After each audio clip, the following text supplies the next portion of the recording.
को जब पता चला कि रानो और टुन्नू इतने अमीर हो गए हैं और उनके पास पैसों का घर है, तो वो भी लालच में अंधा हो गया। ओ रानो, ओ टुन्नू, बाहर निकलो।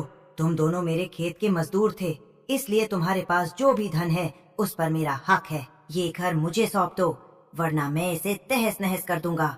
इस बार रानो और टुन्नू डरे नहीं। उनके साथ जंगल के वे सभी गरीब पक्षी भी आ गए थे, जिनकी रानो और टुन्नू ने मदद की थी। कालू सेठ, अब तुम्हारा अन्याय नहीं चलेगा।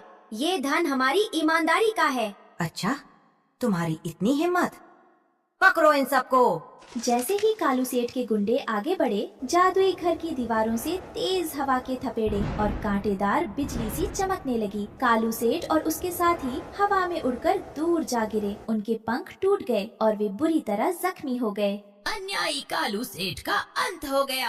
कालू सेठ के खेतों में दिन रात पसीना बहाते थे, लेकिन कालू सेठ किसी भी गरीब पक्षी को उसकी पूरी मजदूरी नहीं देता था। टुन्नू जी, पिछले 3 महीनों से सेठ हमें एक कौड़ी भी नहीं दी है। घर में राशन का आखिरी दाना भी खत्म हो गया। आज मैं सेठ से साफ साफ बात करूंगी। आखिर हमारी मेहनत की कमाई है, हम कोई भीख थोड़ी ही मांग रही है। अरे ओ टुन्नू, ओ रानो, बातों के सिलसिले बंद करो और काम पर ध्यान दो। अगर आज शाम तक ये पूरा खेत साफ नहीं हुआ तो एक दाना भी नहीं मिलेगा। सेठ जी प्रणाम। सेठ जी, हमें आपसे कुछ बात करनी है। हमारे पिछले 3 महीने के पैसे बाकी हैं। हमारे घर में खाने को कुछ नहीं है। कृपया आज हमारे पैसे दे दीजिए। पैसे? कैसे पैसे? तुम मुफ्तखोरों को बस पैसे चाहिए, काम ठीक से करते नहीं और दाम मांगने आ जाते हो। ऐसा मत कहिए सेठ जी, हम सुबह 4 बजे से रात के अंधेरे तक आपके खेतों में मरते हैं। पूरा जंगल जानता है कि हम तभी काम से जी नहीं चुराते। अच्छा, तो अब तुम मुझे सिखाओगे? इस कालू सेठ के खिलाफ आवाज उठाने की हिम्मत कैसे हुई तुम्हारी? जो भी मेरे सामने जुबान लड़ाता है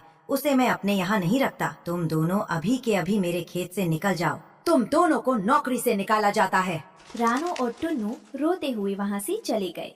भूखे प्यासे एक पेड़ के नीचे बैठे थे। टुन्नू थककर सो गया था। रानो पानी पीने के लिए पास की नदी पर गई। वहाँ उसने देखा कि एक बूढ़ा आदमी नदी के किनारे बेहोश सा पड़ा था। उसके पास एक बहुत बड़ा चमकीला बैग था। अरे दादाजी, आंखें खोलिए, आपको क्या हुआ है? पानी, पानी, बहुत प्यास लगी है बेटी। मैं बहुत दूर से आ रहा हूँ, मुझ में उड़ने की शक्ति नहीं बची। रानो ने बिना एक पल गवाए पास पड़े एक छोटे से मिट्टी के मटके में नदी का साफ और ठंडा पानी भरा। उस बूढ़े आदमी को पानी पिलाने लगी। लीजिए दादाजी, थोड़ा पानी और पीजिए। अब कैसा लग रहा है आपको? धन्यवाद बेटी, तुमने आज मेरी जान बचा ली। इस मतलबी दुनिया में जहाँ सब अपने बारे में सोचते हैं, तुमने एक अजनबी की मदद की। तुम्हारा दिल बहुत साफ है। जमींदार ने हमारी मेहनत के पैसे भी छीन लिए और नौकरी से भी निकाल दिया। अब समझ नहीं आ रहा कि कल सुबह का सूरज कैसे देखेंगे। ईमानदार और मददगार जीवों का भगवान हमेशा साथ देते हैं। ये लो, ये बड़ा बैग तुम्हारा हुआ। ये कोई साधारण बैग नहीं है, इसमें तुम्हारी ईमानदारी का फल है। नहीं दादाजी, मैं ये नहीं ले सकती। मैंने तो बस प्यासे को पानी पिलाया है। इसके बदले मुझे कोई धन नहीं चाहिए। बेटी, ये लालच का धन नहीं, बल्कि तुम्हारी अच्छाई का पुरस्कार है। इसे रखो और अपने दुखों को दूर करो। ये कहकर वो बूढ़ा आदमी अचानक वहाँ से गायब हो गया। रानो हैरान रह गई। वो बैग लेकर तुरंत टुन्नू के पास पहुँची। क्या हुआ रानो, क्यों चिल्ला रही हो? और ये बड़ा सा बैग किसका है? रानो ने जैसे ही बैग की जिप खोली, दोनों की आंखें फटी की फटी रह गईं। रानो, इतने सारे पैसे, ये किसका है? हम चोर नहीं है रानो, हम मेहनत की खाते हैं।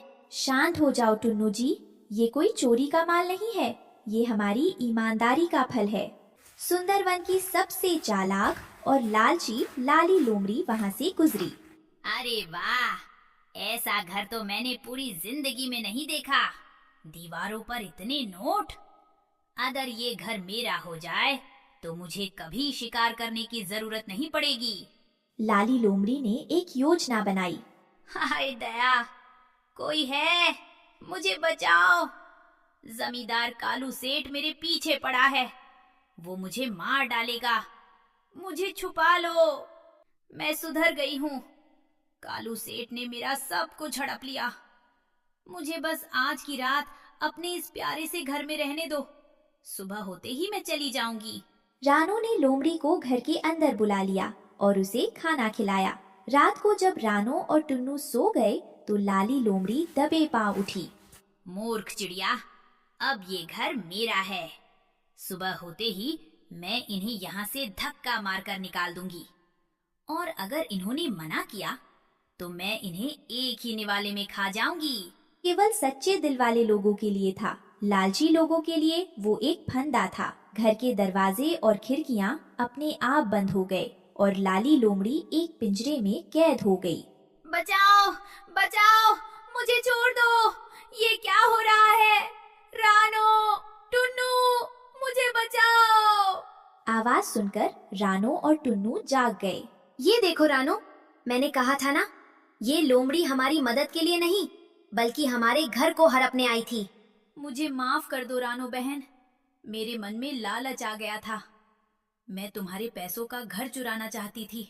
मुझे इस जादू से बाहर निकालो, मैं कभी दोबारा यहाँ नहीं आऊंगी। लाली बहन, जो दूसरों का हक मारना चाहते हैं या दूसरों की चीजें हड़पना चाहते हैं, उनके साथ ऐसा ही होता है। हे जादुई बैग, इस लोमड़ी को इसकी गलती का एहसास हो गया है, कृपया इसे छोड़ दीजिए। तुरंत रोशनी गायब हुई और दरवाजे खुल गए। लाली लोमड़ी वहाँ से दुम दबाकर भाग खड़ी हुई।